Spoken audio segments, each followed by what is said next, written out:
ஒரு தடவை சந்திரன் கைலைக்கு போனப்ப விநாயகர் விளையாடிக்கிட்டு இருந்ததை பார்த்தாரு. விநாயகர் குதிச்சு குதிச்சு விளையாடும் போது அவரோட தொந்தியும் குலுங்கிக்கிட்டு இருந்ததை பார்த்து சிரிப்பு வந்துருச்சு. சந்திரன் விநாயகரை பார்த்து கேலியா சிரிச்சாரு. அதை பார்த்த விநாயகருக்கு கடுமையான கோபம் வந்துருச்சு. உடனே நீ தேய்ந்து மறைய கடவாய்னு சந்திரனுக்கு சாபம். சந்திரன் மறைஞ்சதால உலகம் இருள மூழ்கிருச்சு. தேவர்கள் விநாயகர் கிட்ட சரண் புகுந்தாங்க.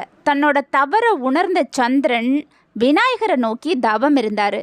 மனம் இறங்கின விநாயகர் சந்திரனை தான் தலையில சூடி பாலச்சந்திரன்கிற பெயரோட அருள் பாலிச்சு சந்திரனுக்கு வளர்ற தன்மையை கொடுத்தாரு. அதாவது 15 நாட்கள் மெல்ல தேஞ்சு தேய்பிரை, பின்பு 15 நாட்கள் மெல்ல வளரும்படியான வளர்பிரை வரத்தை கொடுத்தாரு. அப்படி சந்திர பகவான் வரம் பெற்ற நாள் தான் தேய்பிரை சதுர்த்தி. அதுதான் சங்கடகர சதுர்த்தி. வாழ்க்கையில நம்ம செஞ்ச கர்ம வினையோட பலனா வர்ற எல்லா விதமான இன்னல்களையும் போக்கி அளவில்லாத நன்மைகளை தர்றதால இந்த விரதம் சங்கடகர சதுர்த்தி விரதம் என்று அழைக்கப்படுகிறது.